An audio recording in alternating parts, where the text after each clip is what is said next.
Hello, everyone, and welcome to the Horse Racing Show. I'm Kenny Rice. Glad that you could join us as we get ready now for the Preakness, the second jewel of the Triple Crown. Is that jewel tarnished just a little bit this year? The Kentucky Derby winner and runner-up and third-place finisher, well, they're not going to be there, but there will be some big names in it enough. And it is the Preakness, after all. And that is a graded stakes race. That is considered an American classic race. And so there will be interest in that nationwide as well as in the horse racing community, of course. In the horse racing community, still a very bright spot. I always enjoy the Preakness. The Kentucky Derby's like going to this giant formal affair. And there's a lot of moving parts. There's a lot of guests. You're bumping into people. Everything is on a grand scale. And then you go to the Preakness, and this is no knock on the Preakness because it endears itself to me because of this. It's like going to a great backyard barbecue. Everything is very intimate at Pimlico. It's an easy walk from the barns over to the racetrack, unlike Churchill Downs where you're moving almost a mile from some of the barns till you get over to the paddock on Derby Day. All the horses, or at least the majority of horses, are in one barn. They have a stakes barn, and you can just get in there and walk around and talk to every trainer of every horse. There's a few local trainers based in Maryland that do have separate accommodations, but they're still within easy walking distance. So it's fun to keep up with everybody. I think most trainers would tell you as well, and even some jockeys, that after the Derby, the Preakness is very welcome, because it's still a great race. It has great history. It is the second jewel of the Triple Crown, and it's a little bit of a breather. You can catch your breath a little bit because the Derby can wear you out. It is, again, such an event, and everybody wants to win that Derby. And then by that stage, you know if you won the Derby or not. So the pressure is off you unless you won the Derby, and then, of course, the pressure continues on. And what I've always liked about the Preakness, too, it is the litmus test of the Triple Crown. You can have a horse that had his moment at the Derby, and haven't we had a lot of those? I know we've had the 2 Triple Crown winners, but we can go back and start naming the horses that we just never heard from again after the Derby. And you see in the Preakness, are they going to continue on? Is there hope of a Triple Crown? There's at least we have some legitimacy with this horse, as we did say with Funnyside. He was a gelding. Is he really that good? Well, he wins the Preakness. Now he goes on to the Belmont. Now there's interest. Funnyside is legit. Same with Smarty Jones. Relatively lightly bred, not very impressive. Trainer John Service, great horseman, not well known at that time. How would he do? 2004, he wins not just the Derby, but he wins the Preakness. Now there's even more interest going forward. So this year's going to be way, way different. I have never covered a Preakness where the Kentucky Derby winner hasn't been there. And I've covered a lot of Preakness, but this will be the first time it's ever happened. And with more on that, of course, our expert researcher, Thomas Kenny, now joins me. Looking dapper today, by the way. Thank you, Kenny. So this is different. Not in your lifetime. Not in your young lifetime as a Kentucky Derby winner, not gone on to Baltimore. That's right. How long has this been? Well, I was born in 1997. Okay. The last Kentucky Derby winner that didn't run in the Preakness was Grindstone in 1996. Wow. I barely missed it. Barely missed it. That's right. He got injured. So he had a legitimate excuse. Mm. But now we don't have any of the top 3, Thomas. Nope. Of course, Country House, the official winner of the Kentucky Derby, not going to be running in this year's Preakness. And it's only the 5th time in the last 60 years that the Derby winner has decided not to run in the Preakness. Wow. It's because it's just an automatic. Yeah. It's just an automatic. You feel like you have a shot at the Triple Crown. Why not go for it? Yeah, you feel like even if you got lucky that day, even if you know you got lucky that day and won the Roses, you still got to come back in 2 weeks. Yep. But not this year. Wow. Kind of serves to help cement your memory, even if you win 2 out of the three races. Yeah.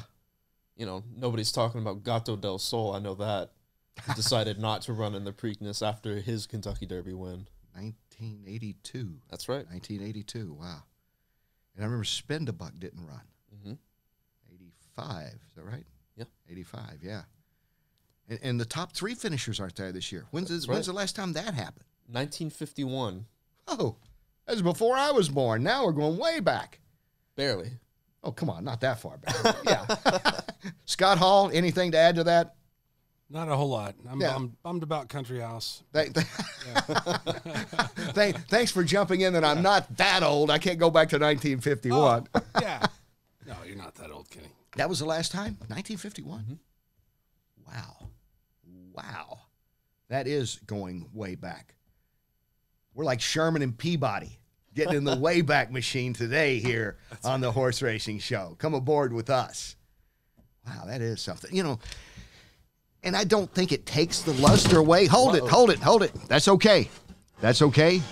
If you were listening to us on iTunes, Google Play, or 93.9 in Louisville, the Ville, the clapboard fell. No one's injured. No one's hurt. There's not an inquiry. There's no objection. We'll continue on with this race as we had planned. Does that sound okay, Scott Hall? Yeah, we played it back. It's clean. It's clean. It's clean. There was no bumping. It was just a slip. That's right. These things sort of happen sometimes. That's why we just do it live. People say, how many times you tape that show? We tape it one time straight through. It's a live show in a way. It's live to tape. That's it. Exactly. That's right. Okay, so I don't think it's taken any of the luster away because it's still a big deal to win the triple crown race. That's and right. There's They're guys called jewels for a reason. Yeah, exactly. It is called that. Good point. I bet that's the way they sell it too. This is a jewel, okay? This is not just a race. There's only 3 of these. That's right. American classic.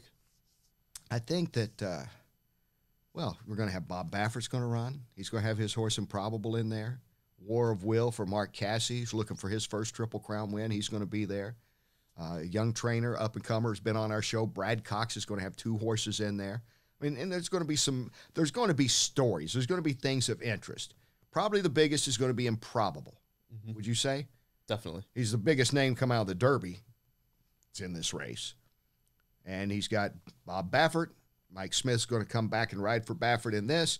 And it's essentially the same ownership group as Justify. So the band is back together. And this band is the equivalent, the thoroughbred equivalent of the Beatles to get all this bunch together. So we'll see. We're going to talk to one of those guys in a few minutes, Elliott Walden, who's the president and CEO of the racing operations at WinStar Farm, one of the owners of Improbable, as they were the owner of one of the owners of the Triple Crown winner, Justify. He'll talk about it, and Eddie Olczyk will join us as well, my great friend and the NBC analyst and handicapper, to look at this. So are you still going to watch the Preakness? Of course. Because I'm on it, or because you do the horse racing show, or because it's the second jewel of the Triple Crown? Oh, combination of the 3. I feel like I'm obligated to at this point. Thank you. Scott? Oh, yeah. I'm watching because of you, Kenny. Thank you, Scott. Yes, sir. Thank you, Scott. Thank you. I appreciate that. I'll be thinking of you guys. Boy, what a story it would have been if Country House and Maximum Security would have been able to rematch in the Preakness, right? Thomas, you're dead on it. That would have been perfect. That would have been a ratings getter. That would have been, and people would be writing about this all over the country. Hey, okay, now let's see who's the best horse. Let's see him again. Not going to be the big field that we had at the Derby. Let's see. And it is a shorter race, correct? It's a shorter race by 1/16 of a mile. Interesting, isn't it? The longest race, obviously, is a 1.5 mile Belmont, but this is 1 3/16. It's kind of interesting that the Triple Crown has that variance in distance. Yeah. And, and the horses at this level, at this caliber, they're not going to turn around in 2 weeks anymore. Not at this level. Horses do it sometimes, but not the best 3-year-olds of the crop, and that's what they have to do, and that's what makes it such a daunting task to try to win the Triple Crown. That makes it a daunting task to win the first 2 races, because most of these horses have never wheeled back in 2 weeks to run. But I really would have liked to see Maximum Security, and I know they don't care what I think, but it would have been great to see Maximum Security run in a Preakness. He was the best horse in the Derby, no doubt about that. And what if he wins that? That would have been hey, look at me. I did it. Yeah. Prove the haters wrong. Yeah, but there's litigation, and it's still a mess.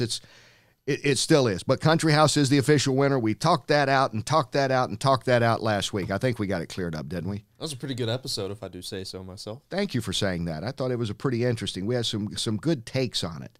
Scott, you still got Jennifer cash her ticket, your lovely wife who had Country House? Yeah, I'm not privy to that information, but I'm sure she did. On a need-to-know basis? That's right. Well, let's hope. How much did she bet, Scott? Maybe that's why you don't know yet. Yeah, maybe. She didn't have like about $500 on that horse, did she? No, I don't think so. I had $1,000 on him to win at 65 to 1. That'd have been nice. See, I believe Jennifer, 'cause I've known Jennifer and Scott forever. That's right. I love it. I've had a few people say, I hit the try. You did? Let me see your ticket. Well, I already cashed it. If I hit the trifecta, if I had Country House, period, wouldn't you have taken a picture? You can pull out your phone and take a picture. It takes what, 15 seconds? That's right. Probably for you and Thomas, because you're so technically advanced, you can probably knock it out, in like 5 seconds. You take a picture. Hey, look, I would be sending that. Hey, I hit it, and here it is. Here's my proof. Here's my proof. Gee. That's right. Not that we doubt people. Well, you never can be too careful. No, that's right. That's right. And, why wouldn't you want to brag on that? I'd be bragging to everybody. I hit the try. I'd be interrupting the show. Hey, look, everybody, look. I'd see if there's some way on like iTunes and Google Play we could show my ticket. Yeah. Is there any way we can get a visual on this audio output? Okay. So when we come back, we will talk about the Preakness and horse racing in general. Eddie Olczyk will join us from NBC Sports. You want to know about hockey, you want to know about horses, you can't do any better than Edzo. He'll be joining us. And then later on, Elliott Walden, who is the racing guru out at WinStar Farm, a great trainer in his day as well. He'll be talking about Improbable, what it was like to have a Triple Crown champion justify, and his thoughts on this Preakness. All that's coming up. Stay with us on this. Thomas, is this the 17th? 17th episode. 17th episode of The Horse Racing Show. Thanks for being with us.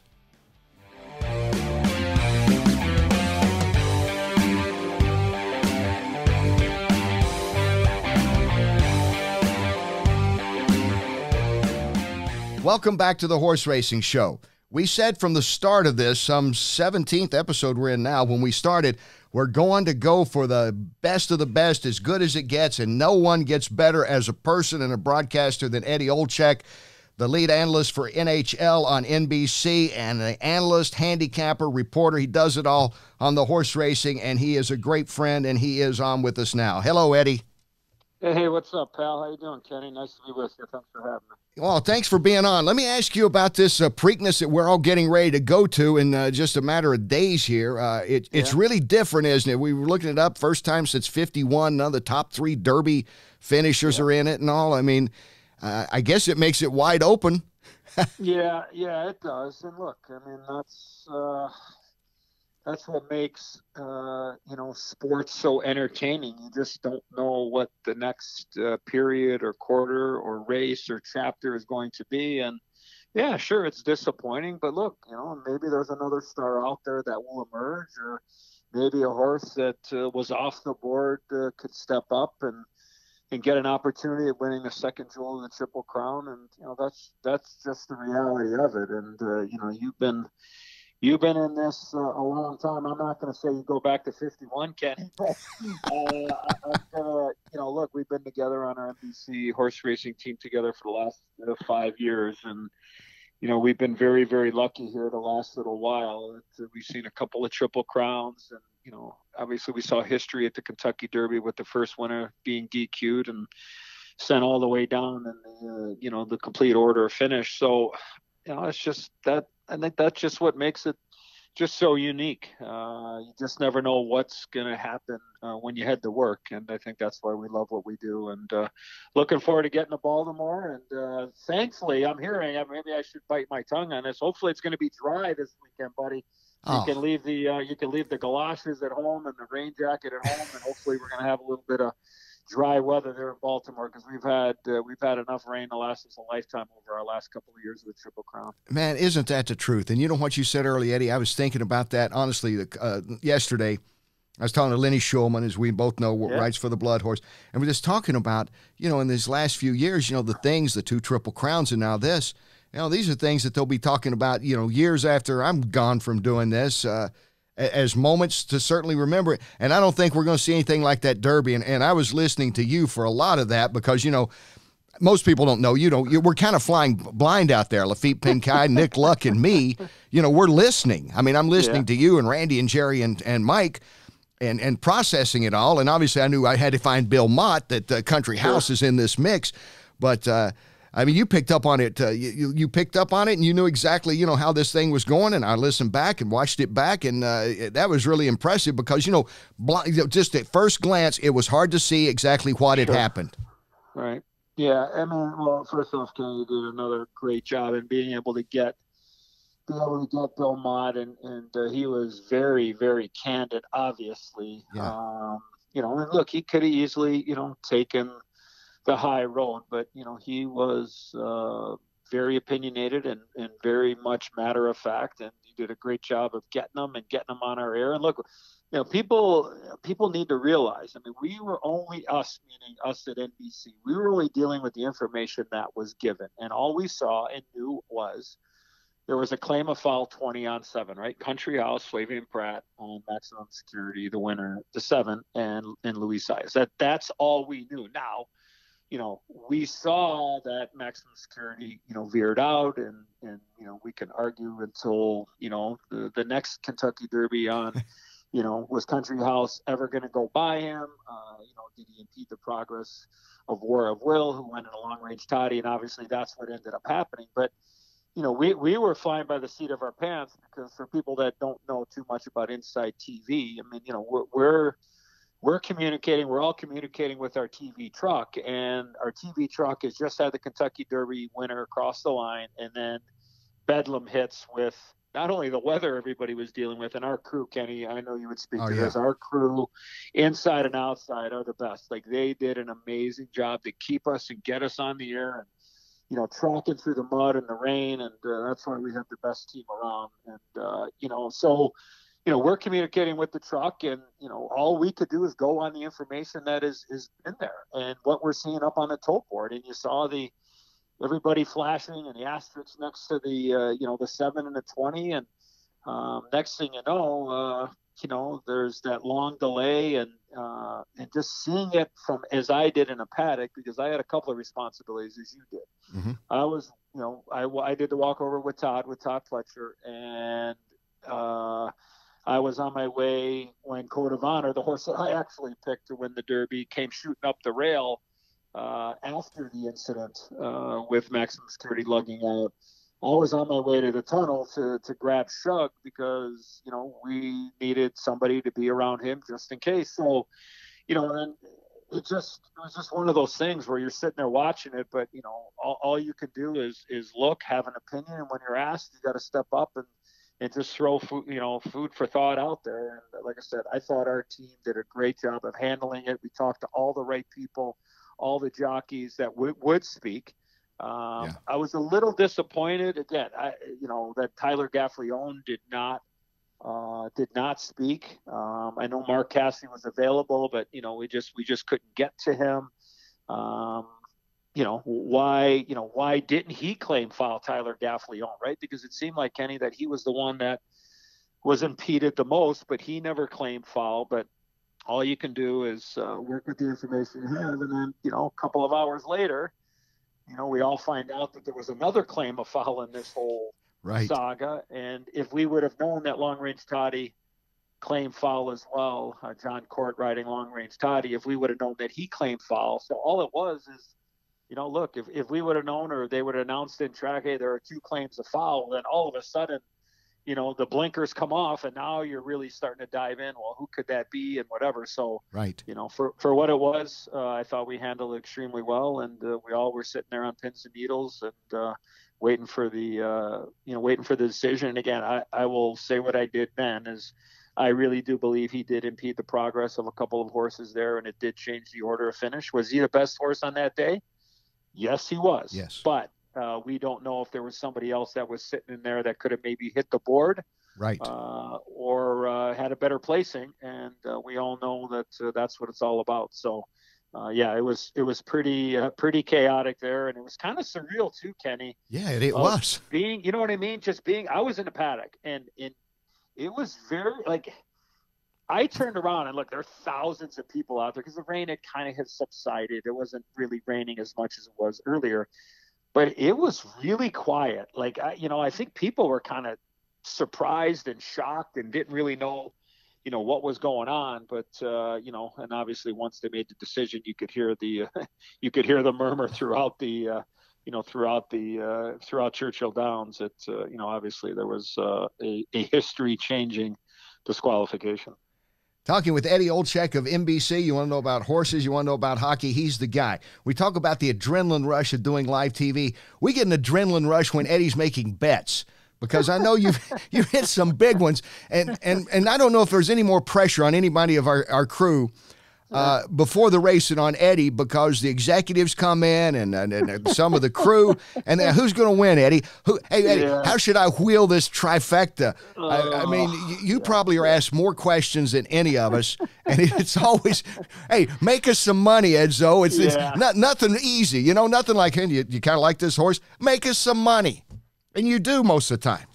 Yeah, well, look, I appreciate it. Yeah, I mean, it's a lot of fun. I mean, it really is. And yeah, it is a little bit of pressure when, we do get our team members coming in there and asking for some advice. And I'd like to think that we've made them more money than they've lost money. And, exactly. What makes it so great, though, is, in our game, horse racing, is you don't have to invest a whole heck of a lot to win a lot. You really don't. And that's just something that I had to learn the hard way as a young handicapper as a kid. And, you got to have some conviction, and you got to put your plums on the table every once in a while and look. Like if you like a 18-1 shot, and doesn't matter. Like you gotta be able to have the courage to go up there and stand in front of America and do it. And look, sometimes look at Kenny, it could be a one horse race and I would lose. Like it wouldn't matter. Like it happens, right? Right. And as I've told our bosses, Sam Flood and Rob Hyland on our NBC family.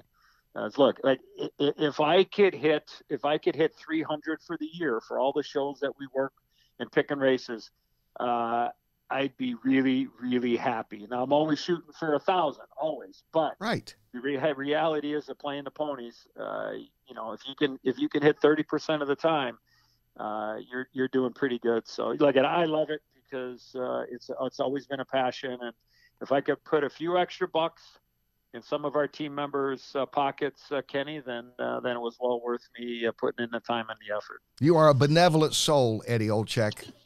I know that.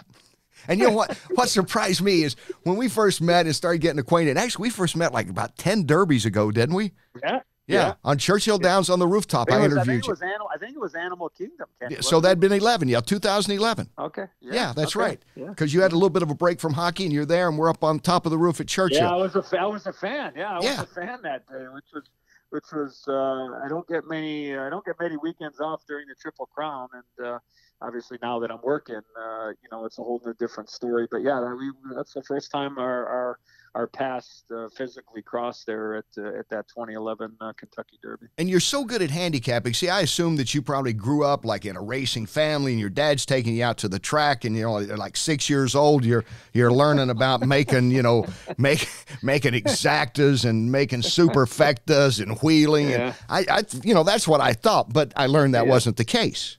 Yeah, no, I mean, I went to the track with an old hockey teammate and his father probably when I was 12, 13 years old, and it was late 70s in Chicago growing up there, and went to Old Arlington Park. And I mean, I just fell in love with the animal. I mean, I did, Kenny. I mean, look, at full disclosure, like when I saw those horses going up and down the track at Arlington, at Old Arlington, I was just like, man, this is pristine. Like these animals, 1,200 pounds, and the beauty, and the jockeys that have, they got courage, and to be able to get on these animals going 35 miles an hour, and it got my attention. And they are athletes, and me being an aspiring athlete when I was a 13-year-old kid, it just drew me right in. And then, kind of learning a little bit about the program, and, how do you pick horses. And so, first couple of bets I made, I don't have a lot of money. I was caddying. So, I mean, I'm, maybe like $30 on me or whatever. So you start playing,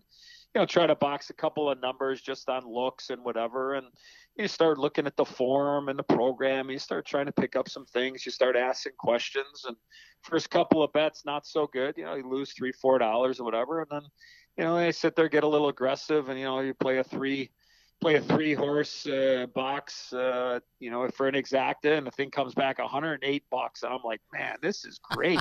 So I walk up there, I hand the gentleman my ticket. I went back to the same ticket taker as I did at Arlington, and you know, I handed him the ticket, and you know, the thing comes up $108. He goes, "How old are you?" I said, "Well, you didn't ask me how old I was when I lost." Yeah. Oh.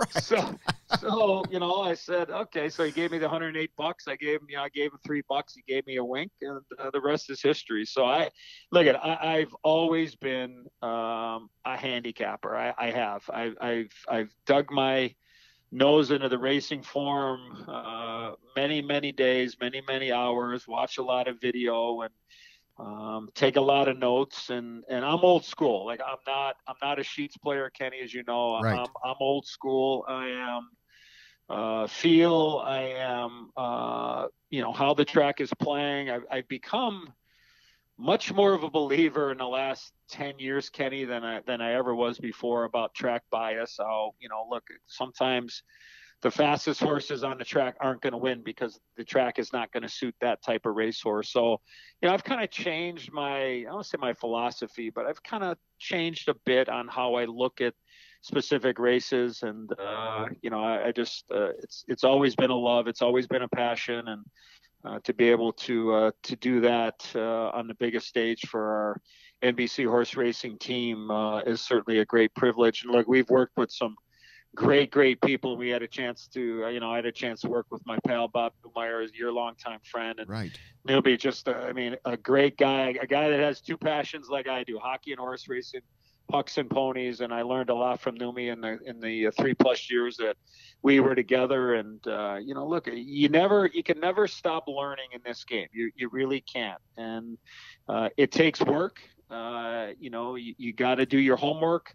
It takes time, and then you got to be able to put all the numbers together, Kenny, and hopefully you can come up with the right combination. Because when you do, to me, there's really not any better feeling as to be able to, you know, turn it up the right way, and hopefully put a few more bucks in your pocket, and then you reload. And then when you don't have success, you go back and you figure, like, how did I not have this horse, and you know, how did I miss this? And again, I think it's repetition, and you know, you can learn from mistakes, and that's what I try to do. And you know, I want to try to be the best handicapper I can every day, and hopefully be able to continue to build on some of the nice scores that I've had, and the nice picks I've been able to have, not only off the air but on the air as well. We have had a lot of firsts on this show. Of course, we've had many racing Hall of Fame guys on this show, and ladies. And we've had a Rock and Roll Hall of Fame member, Michelle Phillips, on the show. Mm-hmm. Eddie Olczyk is our first U.S. Hockey Hall of Fame member. 16 NHL seasons, Stanley Cup champ, 84 Olympian. So how about that? Now we got, and there's just some about all you hockey guys and horses. You know, I remember when Wayne Gretzky owned a piece of golden pheasant, I believe. Golden pheasant, yeah, right, exactly. That was, look at, yeah, right. Look at Bruce McDowell was the owner of the LA Kings, and Wayne Gretzky. Oh, you know what? I'm just going to give you this horse, Golden Pheasant. Yeah, we're going to go win the Arlington Million and make a couple zillion dollars just because you're Wayne Gretzky. Yeah, I'm still waiting for that person to come and go, hey, Eddie Olczyk, Kenny Rice, here's a percentage of, Justify. Just because you're a great guy, we're gonna give you 2%, and then you know the rest is history. So, yeah, there are a lot of hockey guys. I mean, look at Joel Quenneville, a close friend of mine, now the head coach of the Florida Panthers, 3-time Stanley Cup champion, head coach with the Chicago Blackhawks. Keith Jones, colleague of ours at NBC, does a great job in studio for the NHL on NBC. I mean, there are a lot of guys. Eric Johnson, outstanding defenseman for the Colorado Avalanche. He owns horses, plays the horses. So, I mean, there are many guys that have had their, foot in horse racing in some capacity. I mean, you go back old school. I mean, a guy like Jerry Cheevers, great goaltender for the Boston Bruins. I remember Cheesy. I remember this, Kenny. I remember I'm going back now. This is probably, don't quote me, but I'm going to say probably mid-'80s. Uh-huh. And Cheesy had retired. He was doing TV for the Bruins, but in the summertime, he was doing analysis and race reports at Rockingham Park. So when I saw Cheesy, former NHL goaltender, doing horse racing. I'm like, man, that guy's got the life, man. He's a hockey player. He's a hockey player by night, and he's a handicapper in the afternoon. I still see Cheesy every once in a while out on the hockey tour, and just a great guy. And there's another guy that just, loved the ponies. I know John Ferguson, the late John Ferguson Sr., was a big harness guy. But a lot of hockey guys love horse racing, and it's all about the action, Kenny, that's for sure. And speaking of action, I cannot let you go without asking you, how do you handicap this the Stanley Cup playoffs right now? Wow. I mean, look, for full disclosure, I had Winnipeg and Tampa going to the Stanley Cup final. Both those teams lost in the first round. So I'd rather tell you who's going to win the Black-Eyed Susan than win the Stanley Cup final, Kenny. It has been absolutely wide open. Look, at the first time in NHL history, the number one seeds in every division, all four, lost in the first round. It's amazing, isn't it? Do you think that will that ever happen in the NBA? Like, could that ever happen in the NBA? Probably not. I don't think so. I think it'd be impossible for all four to go down. Yeah, so look, we're down to 4 teams. I'm in Carolina right now for Boston, Carolina, before I head to Baltimore for the Preakness.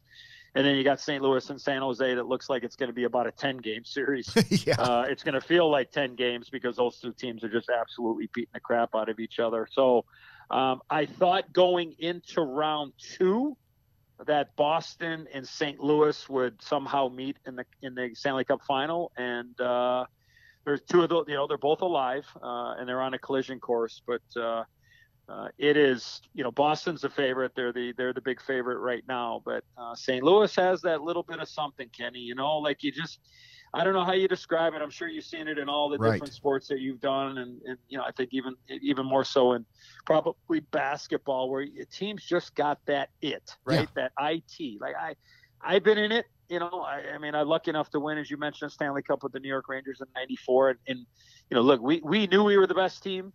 And we went out and played like it, and it didn't matter what the series was or what the score was. We knew we were the best, and we just had that it factor. Mm-hmm. I'm not sure with St. Louis because, look, they've never won a Stanley Cup in St. Louis. Right. But they just seem to be able to – they just have that swagger about them, and you got to have it.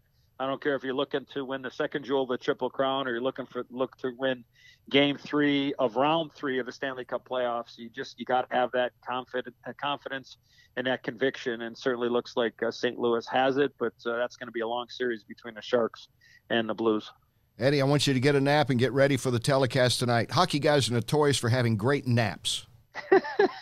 I will say this, Kenny. And I respect that. When I was a young guy, now I'm an old guy, but when I was a young guy, when I broke into the National Hockey League in 1984, when I was 18 years old, probably my first, I'll say 6 or 7 years in the league, you'd have a morning skate, morning shoot around, you get back to the hotel, you'd eat, and then I'd have a power nap like for 3 hours like you would read about, man. Like I would just like for 3 straight hours. Now, some people may say, Kenny, and I know you would not be one of them, is that Olczyk looked like he was asleep last night. I mean, maybe it was like a 10-hour sleep. But as I got older, Kenny, I found it much, much more difficult to nap. When I was at the end of my career, probably the last 5 or 6 years, I would probably shut her down for maybe 45 minutes or an hour. And now being an old guy and traveling, broadcasting, hockey and horse racing, I really find to get to sleep very quickly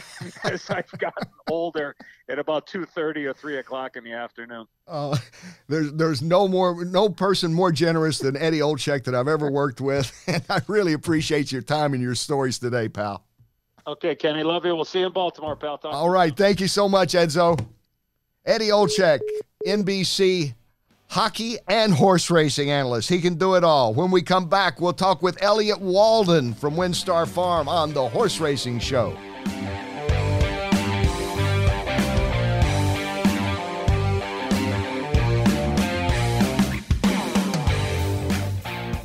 Welcome back to the Horse Racing Show. I'm Kenny Rice. Really looking forward to talking to this man. I've known him for well over 20 years. A distinguished career as a trainer, multiple graded stakes winner, including Victory Gallop in the 1998 Belmont Stakes. He's the president and racing operations guru, I think, of WinStar Farm. Had the Triple Crown winner last year, have Improbable this year coming into the Preakness. He is Elliott Walden. Elliott, thanks for being on. No problem, Kenny. Happy to talk to you. And I tell you, people are happy that you guys are going to be in the Preakness. It's essentially the same ownership, pretty close to the same ownership as with Justify. And, of course, you got the Baffert Smith coming in. And that's a great storyline for racing with all that's gone on to have Improbable running in this Preakness. How do you like his chances? I like him. I'm excited about it. He's came out of the Kentucky Derby in good shape, and saw him do a little piece of work this week, and he looks good. You know how it is coming out of the Derby. We were talking about this early in the show. I mean, it's such a trying test. I guess just to have a horse that's still pretty fit to turn around in 2 weeks is quite an accomplishment, isn't it? It is. I mean, it's it sure seems like it's different than when you mentioned about Victory Gallop in 1998. It just back then, I think most people went from the Derby to the Preakness and didn't think about it. But today, you have people, trainers and owners, really trying to hone in and create that big race for their horse and skipping races to hone in to try to get their best effort. And so it does make it a little bit more challenging as far as putting the field together by the racetracks, for sure. And you mentioned that, and when you were back in your training days, I mean, there was something. I don't want to say pride. It was just the way people did it. You had a lot of races coming in and a 3-year-old season coming into the Derby. We don't see that much anymore. Nobody had like 5-6 week layoffs before the Derby. And like you said, you kind of, if you were in the Derby, if there was any way to go, you kept going to the Preakness. What are some of the changes you've noticed just in training in general in 20 years? Well, I think that that's the biggest, is that the time between races. I think people typically allude to soundness as the reason, but it's quite honestly it's a decision. I think 90% of your horses are healthy enough to run back. They just don't choose not to, and I think that. People are, with the age of technology that we've had in the last 20 years, I think people are noticing their stats a whole lot more. If you're not 20% win percentage trainer, you take it on the chin. So I think you're being a lot more careful where you run your horses. I think that's a big part of it. As far as like with WinStar Farm, and you're in charge of the racing operation out there, and congratulations, by the way, what success you guys have had. I mean, well, thank you so much. It's a testament to our owner and his willingness to play at a high level, and I don't care if you're if you're WinStar Farm or you're the Los Angeles Dodgers or the New York Yankees, or you've got to be able to have a guy who's willing to participate and to play at a high level and want to compete there, because that makes all the difference. And a lot of people don't have that opportunity, and I completely appreciate the work that they do on a different level, because we have a real advantage there. When you get at the first of the year, like you have a horse like Improbable, and you have partners with WinStar Farm and Improbable, how much say do you have? How does it work out? How do you work out something with, say, in this case, of Bob Baffert, who's training, or whatever trainer you're working with? Do you kind of map out a schedule, or at least a hope of what's going to happen that year for the horse? Yeah, I mean, not look, you cater to the strengths of the personnel that you have in place, and I'm very fortunate to be able to hire the best trainers in the business, and we use Todd Pletcher, we use Bob Baffert, Bill Mott. All three of them had multiple entries in the Kentucky Derby. That's kind of where our focus is, and my background with training horses gives me a little bit of a unique perspective, and I think a level of trust that those guys know that they can talk to me on a level that might be different than talking to somebody who doesn't know as much about the business. So, that's a real advantage as well. And I've got to be careful, Kenny, not to try to train those horses, but actually manage and work with those guys, and remember that on any given day they could out-train me 20 to 1. So I'm learning all the time as well. I know one thing: I'd be a whole lot better trainer if I went back today and started training again than I was then, because I've learned so much by having horses with Todd and Bob and Bill. Well, you had a great career, I think, Elliott. Talking with Elliott Walden, if you could go back, since you brought it up, if you could go back, is there a thing or two that you've learned that you would have incorporated if we could go in the Wayback Machine to 99 and 2000 or whatever? Yeah, I mean, it's an interesting question. I think a few things, and this might bore the people listening, but I used to jog quite a bit, and I think horses don't need to jog as much. And we used to gallop them a bit further, typically a mile and a half. I see these guys galloping them a mile and eighth, mile and a quarter a lot of times, keeping them a little fresher.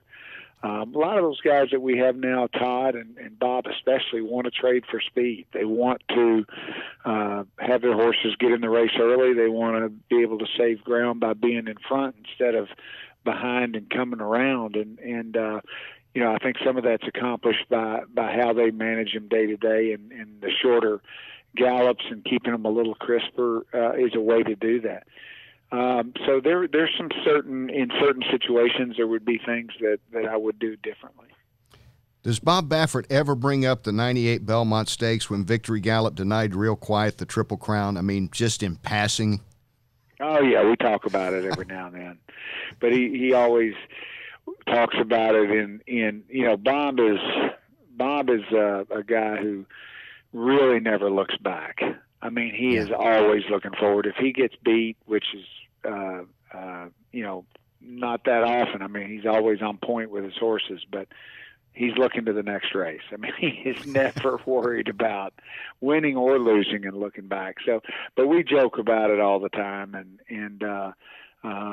he'll do it in a way that I think more to compliment me and be nice to me than anything else, because it was a great rivalry, and I think looking back on those times, I didn't appreciate it at the time because it was so busy, focused in. But looking back on it now, it was a super rivalry that was good for racing, and the way it ended worked out okay for both of us. And you were on one leg at that time, I believe, right? You were on crutches. I was. Basketball injury, because probably, I'm just going to say this, and I don't think nobody's going to dispute me, that the best basketball playing racing operation CEO in the country is Elliott Walden. I believe that. Well, it might be the only one. Well, I don't know. You may be, but I mean, I don't know who's going to post with you. I mean, you're a big guy. You could take anybody inside. Well, I'd sure try. You had, growing up playing basketball, your father is so well known and respected in this business. The Walden family, everybody knows him in the racing business. I guess was there any choice that you were going to be something other than a trainer or be involved in the business as you are now? I tell you, it was something that I really loved from the beginning, and grew up on a farm here in Midway, and my dad had a farm, and I guess I could have gone that way, but I was always attracted to the racetrack and the energy and the competitiveness of it, and so that's what I basically left the farm life and left Lexington for 20 years and moved to Louisville, and because at that time Churchill Downs was where you needed to be because they had the most racing days, and so we locally planted ourselves in the Louisville community and enjoyed that and just enjoyed training. But when the time came to come back to the farm, it was a completely different farm than what I was used to. I mean, my dad had 300 acres and 25 broodmares, and we've got 2,500 acres and 200 broodmares and 20 stallions. My dad had 3. So it's more like a racetrack. It's always moving here at WinStar. It's always something going on. It's high energy, and that's so from that standpoint, I really like it. Before I let you go, I'd be remiss if I didn't mention Justify and what he meant to you, to WinStar, and to racing in general. And it was such a treat to cover him last year. Well, it's just, to think about, the history of horse racing. And to be a part of that with Justify, and I remember, Kenny Trout, being the eternal optimist that he is, always saying that, we're going to win a Triple Crown one day, and I kind of, you're dreaming. Yeah. Because it's just so hard to do. And to be, I'm just humbled, and everybody here is humbled to be a part of that, and have such appreciation for the horse, for Justify and what he did, what he accomplished in such a short period of time. I wish we could have finished the year out the way that we had started it, but it wasn't meant to be, and I'm a firm believer that things work out the way they're supposed to. And so whether it's getting beat a neck in the Kentucky Derby 2 years in a row or Justify winning the Triple Crown on the other end, things work out the way they're supposed to. So I don't look back on his short career, but I do look back with appreciation and to see everything that he accomplished in how he captured the racing world and how he did things that haven't been done before with the Apollo curse and running at 3 and you even see that this year in the muddle of things and he wouldn't have had to worry about an inquiry because he was 3 in front the whole way. Right, that's the truth. He was amazing to me. I don't think I've ever seen a horse that got bigger with each race, Elliott, and I mean bigger and muscular. He looked like he was just like a linebacker out there. And Bob said, he started out the Triple Crown as a baby and he finished it as a man. That he muscled up and he hardened up. And just about the time we got to the Belmont, he really looked just toned. And he is a big horse. And I can't wait to see his babies. We've got 12 mares going to him and just looking forward to the future. And you gave him the name Justify, I believe. We did. We did. We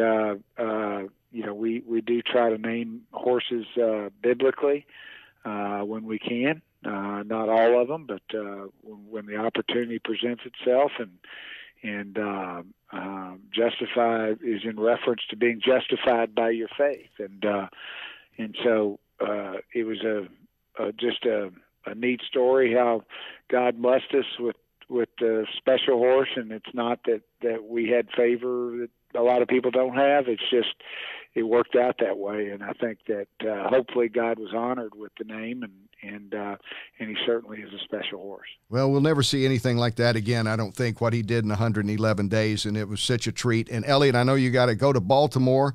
Best wishes up there with Improbable. I will see you around the track this week.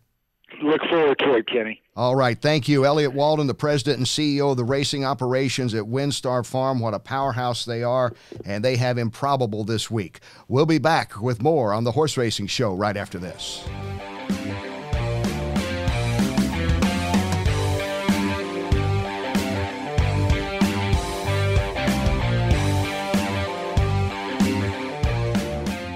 We get ready to wrap up another edition here of the Horse Racing Show, episode 17. Wow. Seems like it's just 16 episodes ago we started. Funny how that works. It's just flying by. We get ready for the Preakness. Will there be history this year? Even without, well, there is history already, right? Because it's the first time since 51? 51. That the top three, none of the top 3 Derby horses are in it. Mm-hmm. So none of the top 3 Derby finishers are in it. So that in itself is some history. First time since 96, the Derby winner hasn't gone on to run for the Black-Eyed Susans, which, by the way, are daisies that are sprayed black in the middle. Did you know that? I did not know that. Because apparently Black-Eyed Susans are not out at this time of the year. Mm-hmm. So you take daisies and they spray the middle of it black. Did you know that, Scott? I did not. It's our horticultural section of this racing show. Wow. Horticulture. We like to talk about that often.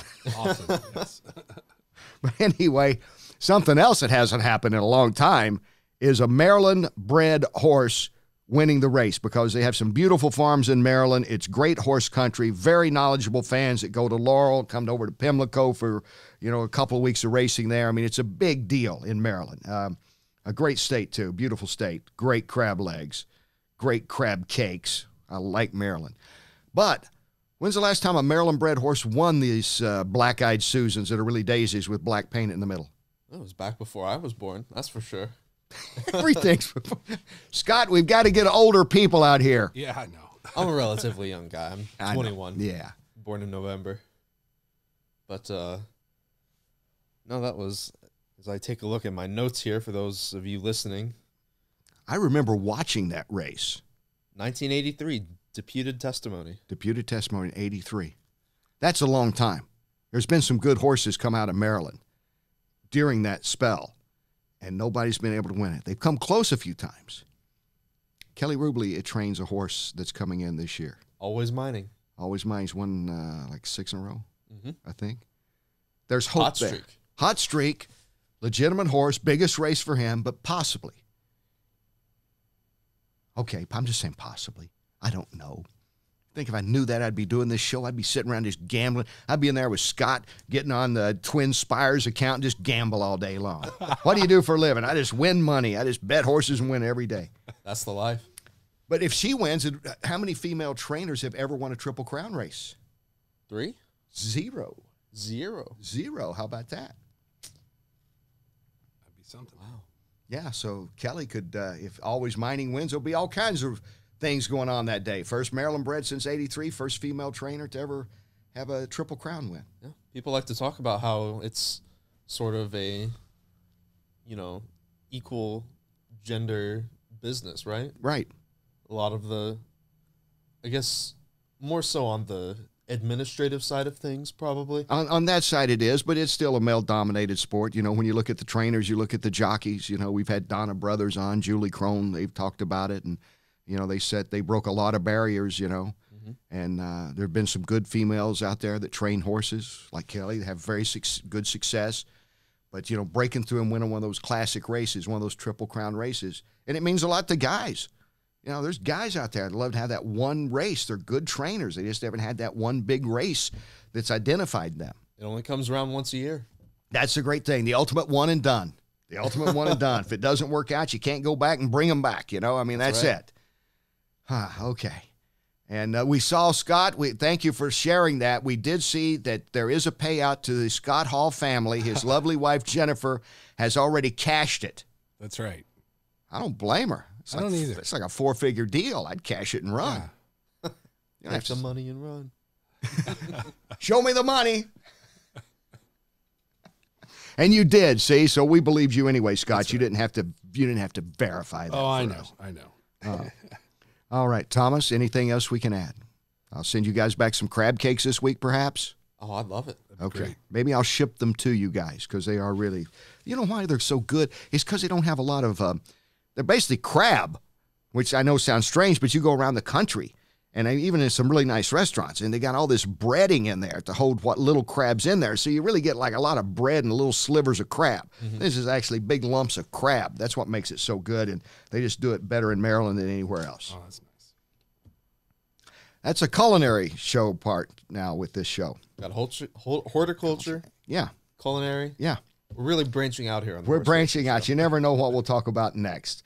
Thanks to Eddie Olczyk and to Elliott Walden for being with us. Thomas Kenny, thank you as always. Scott Hall, thank you. Ben Chaffins, thank you. And above and beyond all, thank you for joining us here on the Horse Racing Show. I'm Kenny Rice, and we'll talk again next week.